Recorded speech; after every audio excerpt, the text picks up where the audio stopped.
Mathabhanga high school, ওই স্কুলের একজন স্টুডেন্ট ক্লাসে আসেনি, তো স্যার একটু বকাঝকা করেছিলেন, তো তার বাড়ির লোকেরা থানায় গিয়ে এফআইআর করেছে, কমপ্লেন করেছে, স্যারকে রীতিমতো কোর্টে যেতে হয়েছে, কেস হয়েছে স্যারের নামে, স্যারকে বেল জামিন নিয়ে আসতে হয়েছে।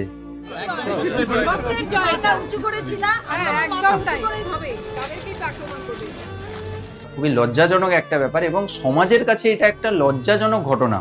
তুমি ভাবো, স্টুডেন্টকে এখন টিচাররা পানিশমেন্ট দিতে পারবে না, বকাঝকা করতে পারবে না, তার জন্য বাড়ির গার্ডিয়ান কোর্টে গিয়ে কেস করছে। এই ঘটনার পরে টিচাররা আর স্টুডেন্টদের পানিশমেন্ট দেবে? স্টুডেন্টরা এতে সাহস পেয়ে যাচ্ছে, স্টুডেন্টরা এতে তাদের কনফিডেন্স বাড়ছে যে আমাকে মেরে কে তো কুছ নেই কর সকতা হ্যায়। মানে ওরা কি তৈরি হবে বলতো, তারা একটা গুন্ডা তৈরি হবে। হ্যাঁ, কিছু একটা বললে দেখে নেব, এরকম একটা ব্যাপার আর কি। আর পড়াশোনা করবে বাচ্চারা, টুকটাক যাটুকু পড়াশোনা করে আসে, ওই বকাঝকা করলে একটু পানিশমেন্ট দিলে ওর ভয়ে পড়াটা করে আসে।